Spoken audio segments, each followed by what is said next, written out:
మన ప్రభు అయిన యేసుక్రీస్తు శ్రేష్టమైన నామంలో మీ అందరికీ శుభములు తెలియజేస్తున్నానండి.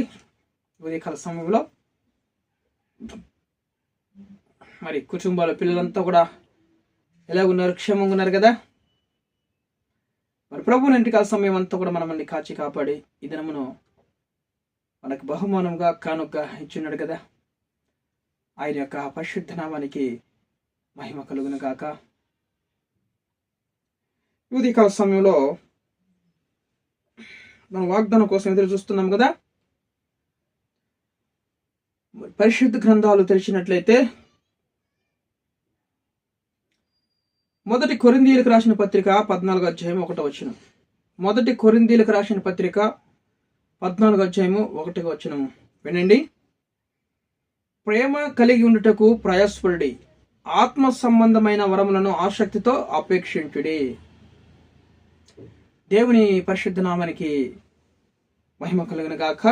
ఉదయకాల సమయంలో మన అపోస్తులైన పౌలు గారు కొరింథీ సంఘాలకి చెప్తున్నటువంటి మాటలు కొన్ని ఉదయకాల సమయంలో దేవుడు మనకు వాగ్దాన రూపంలో తెలియజేస్తున్నాడు. ప్రేమ కలిగి ఉంటకు ప్రయాసపడాలి. వీలైనంత వరకు మనం అందరం కూడా కుటుంబంలో ప్రేమ కలిగి ఉండాలి. మొదట నెంబర్ 1, మన కుటుంబంలో తల్లిదండ్రుల పట్ల, బిడ్డల పట్ల, అన్నదమ్ముల పట్ల, అత్తమామల పట్ల, అత్తమామల కోడల పట్ల ప్రేమ కలిగి ఉండడం నేర్చుకోవాలి. ఎంతోమంది ఈ లోకానుసారమైనటువంటి ప్రేమల్లో మోసపోయి ఎంతోమంది సమస్యలకు లోబడి అనారోగ్యాలు తెచ్చుకొని చాలా డిప్రెషన్లోకి వెళ్ళిపోయినటువంటి జీవితాలు మనం ఈరోజు చూస్తున్నాం. ప్రియ చెల్లెళ్ళు, తమ్ముళ్ళారా, అన్నల్లారా, అక్కల్లారా, ఉదయకాల సమయంలో మన ప్రభు అయిన యేసుక్రీస్తు మనతో స్పష్టంగా మాట్లాడినంటే ప్రేమ కలిగి ఉండమన్నాడు. అది ఎవరితో ప్రేమ కలిగి ఉండమన్నాడంటే చూడండి, పరలోకం విడిచిపెట్టి భూలోకానికి మనల్ని ప్రేమించి మన కోసం రక్తం కార్చి విలువైనటువంటి తన ప్రాణాన్ని మన కోసం అర్పించినాడే మన ప్రభు అయిన యేసుక్రీస్తు. ఆయన పట్ల మనము ప్రేమ కలిగి ఉండటకు ప్రయాసపడండి అని చెప్తుంది దేవుని వాక్యం. హల్లెలూయా. ఎందుకంటే ఆయన ప్రేమలో దోషం లేదు, ఏ కల్ముషం లేదు, ఏ పాపం లేదు.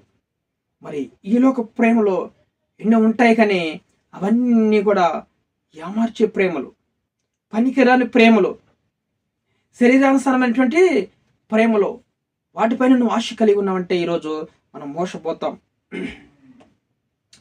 ఒక దైవ సేవకుని యొద్దరికి తల్లి, తండ్రి, కూతురు వచ్చారంట ప్రార్థన చేపించుకోవడానికి.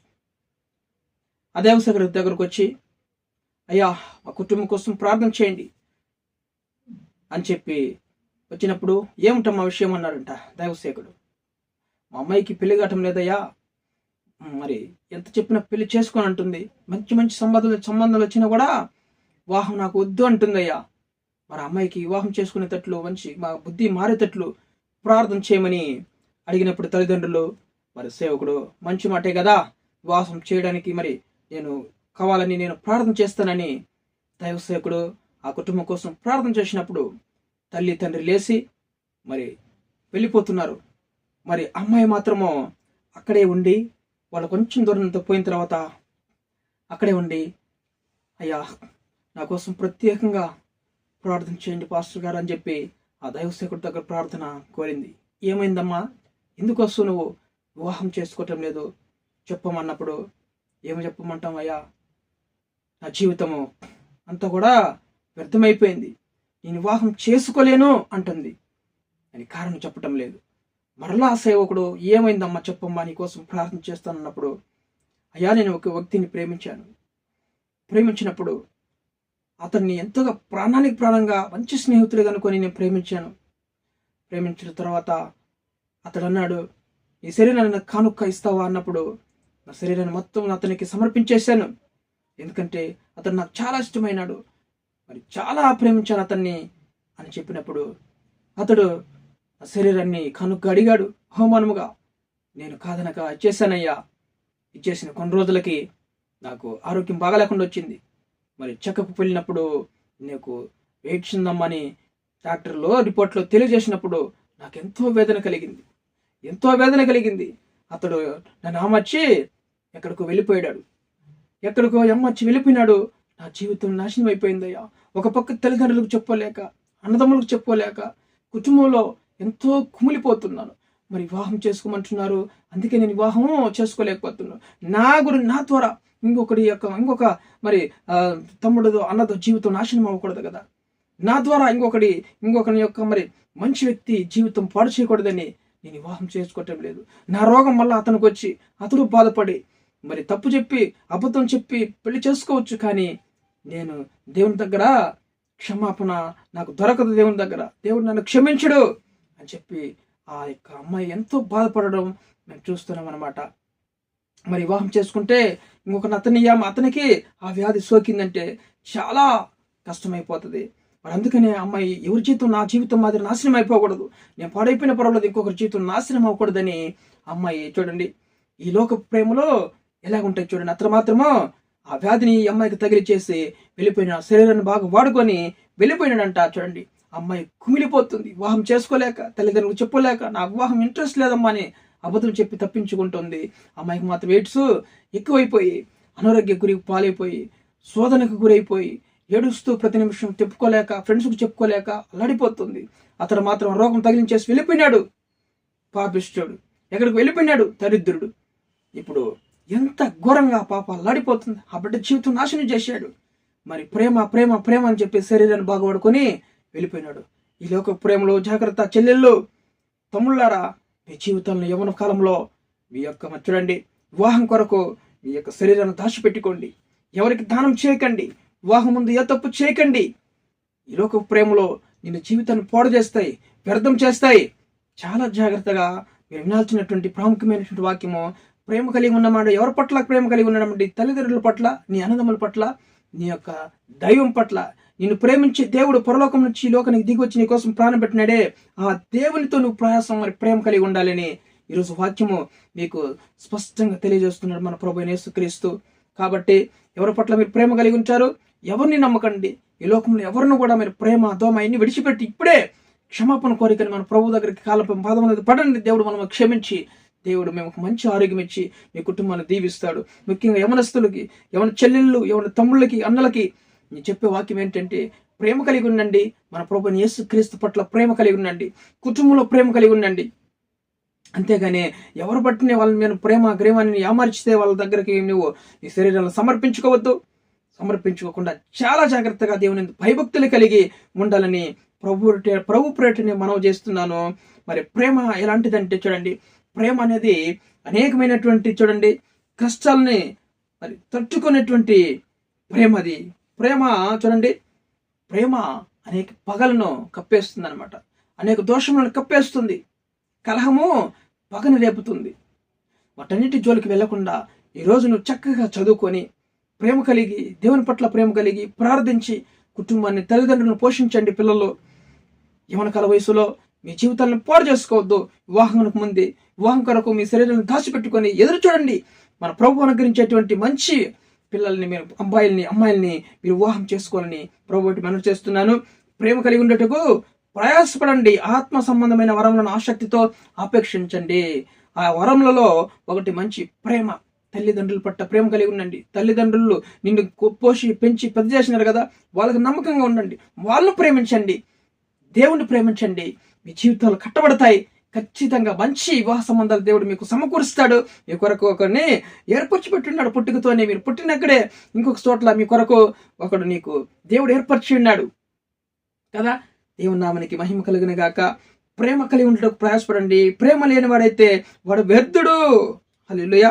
నువ్వెంత గొప్ప మరి చూడండి వ్యక్తివైనా సరే, పేదల పోషణ కొరకు సమస్తం అనుగ్రహించి నువ్వు భోజనాలు పెట్టించి నీ శరీరాన్ని అర్పించుకున్నా సరే ఏం ప్రయోజనం లేదు. కానీ ప్రేమ లేనివాడు వ్యర్థుడు అని చెప్తుందని అంట. ప్రేమ చూడండి దీర్ఘకాలం సహిస్తుంది, దయ చూపిస్తుంది.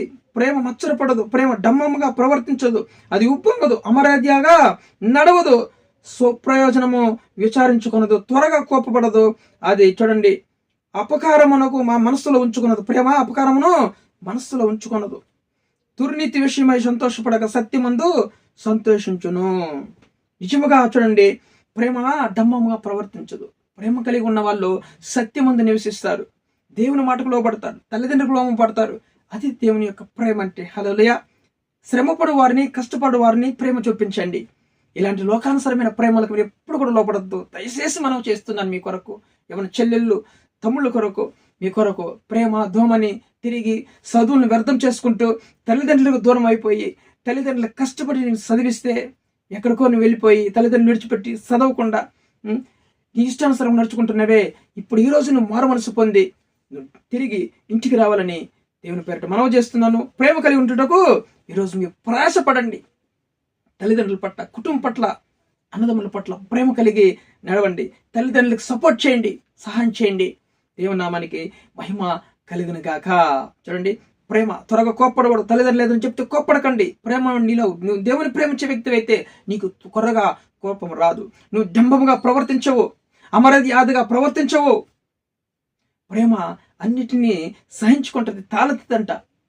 ప్రేమ లేనివాడైతే వ్యర్థుడు వాడు. దేవునిలో నీ ఈరోజు విశ్వాసంలో ప్రేమ లేనివాడివైతే ఏమి కలిగి ఉన్నా కానీ వ్యర్థమే. నువ్వు ఎన్ని కానుకలు ఇచ్చినప్పుడు వ్యర్థమే. ఈరోజు నువ్వు ప్రేమ కలిగి ఉండాలని ప్రభు పేరిట మనవి చేస్తున్నాను. ఈ లోకానుసరమైన ప్రేమలు అన్ని కూడా విడిచిపెట్టండి. మీ శరీరాన్ని వివాహం కోసం దాచిపెట్టుకొని తల్లిదండ్రుల పట్ల మంచి ప్రేమను చూపించండి. దేవుడు మీరు ఖచ్చితంగా దీవిస్తాడు. దేవుడు మీకు అలాంటి ఆలోచనలు వచ్చినప్పుడు దేవుని కోసం మోకరించి ప్రార్థన చేయండి. ప్రభు, చెడు తలంపుడు చిరవసరం రాకుండా నన్ను కాపాడండి అయ్యా అని. నిజముగా ఆ స్త్రీ ఎంత యవ్వన వయసులో దాని జీవితం పాడైపోయింది. ఎవడో ఏమార్చి వెళ్ళిపోయినాడో దరిద్రుడు. ఇప్పుడు ఆ బిడ్డ జీవితం ఎవరు ఏం చేయాలి? ఎయిడ్స్తో బాధపడుతుంది. అది కుదరని రోగము, డాక్టర్లకు కూడా తెలియనటువంటి రోగం. అది స్వస్థపరచడం దేవుడే ఆ బిడ్డని కాపాడాలని. చూడండి, ఇలాంటి జీవితాలు ఏమరిపోవద్దు. ఎవరిని నమ్మకండి ఈ లోకంలో. ఈరోజు దేవుని ప్రేమించండి. దేవుడు మీ పట్ల నమ్మకంగా ఉంటాడు. మన కుటుంబాన్ని హెచ్చిస్తాడు. దేవుడు మీకు మంచి ఉద్యోగాలను ఇచ్చి మంచి సమకూర్చి దేవుడు మిమ్మల్ని కాపాడబోతున్నాడు. దేవుడి నామానికి మహిమ కలుగును గాక. వీడియో చూస్తున్న మీ అందరూ కూడా సబ్స్క్రైబ్ చేయండి, లైక్ చేయండి. ప్రేమ కలిగి ఉన్నాడు కుటుంబంలో. దేవుని పట్ల ప్రార్థన చేసుకుందాం. పరిశుద్ధ ప్రేమ కలిగిన మా గొప్ప తండ్రి, మీ బంగారు పాదములు కోటాది స్తోత్రం. యువతకాల సమయంలో మనం ప్రేమించిన ఆయన మంచి వాగ్దానం ఇచ్చావు తండ్రి. నిజంగా ప్రేమ కలిగి ఉంటూ ప్రయాసపడండి. ఆత్మ సంబంధమైన వరములను ఆసక్తితో ఆపేక్షించమన్నావు తండ్రి. నిజముగా మరి నాయన లోకానుసరమైన ప్రేమను వ్యర్థం ప్రభావ, మరి అమర్చి నాయన ప్రభావ బిడ్డల జీవితాలను నాశనం చేసి ఆడబిడ్డల జీవితాలను వెళ్ళిపోతారు ఎంతో మంది పురుషులు, స్త్రీలు. ఇప్పుడు కూడా నాయన వివాహం ముందు నాయన ప్రభావ శరీరాలను సమర్పించుకోకుండా ఏమారిపోకుండా బిడ్డలకు మంచి జ్ఞానం తెచ్చండి. చెల్లెలకి, తమ్ముళ్ళకి, ప్రతి ఒక్కరికి కూడా మంచి జ్ఞానం ప్రసాదించమని ఉదయకాల సమయంలో ప్రార్థిస్తున్నాను తండ్రి. వాళ్ళ జీవితాల్లో మీ కొరకు సమర్పించాలి.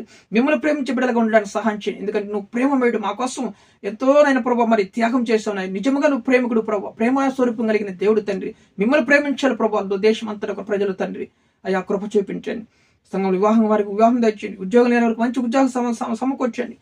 ఆయన గర్భం లేని వారికి గర్భాలు తెరవండి వేస్తున్నాము. సమస్యలు ఉన్న గొప్ప విడుదల తెచ్చండి. రోగములతో వారిని బట్టి స్వస్థపరచండి. వేస్తాయా కృప చూపించమని. క్యాన్సర్తో బాధపడుతున్నంతని బట్టి స్వస్థపరచండి. ఈ సమయంలో ప్రభా గర్భఫలం లేని వారికి మంచి గర్భఫలం కుమారుని అనుగ్రహించండి తండ్రి. కృప చూపించమని. మంచి ఉద్యోగ అవకాశాలు ప్రతి ఒక్కరికి అనుగ్రహించండి. కుటుంబంలో సమాధానం, ఐక్యత, ప్రేమ తెచ్చేయమని. మిమ్మల్ని ప్రేమించి నేను అంతవరకు నేను మిమ్మల్ని ప్రేమించబడేలాగా అయా కృప చూపించమని. ప్రతి ఒక్కరు హృదయాలను మార్చిన, మనసులో మార్చమని తండ్రి. యవనస్తులకు అందరికీ కృప చూపించమని. నజరేయుడు సజీవుడైన యేసు క్రీస్తు జీవం కలిగిన నామములో ఈ ప్రార్థన అడిగి వేడుకొని పొందిన పరలోకపు తండ్రి. ఆమేన్.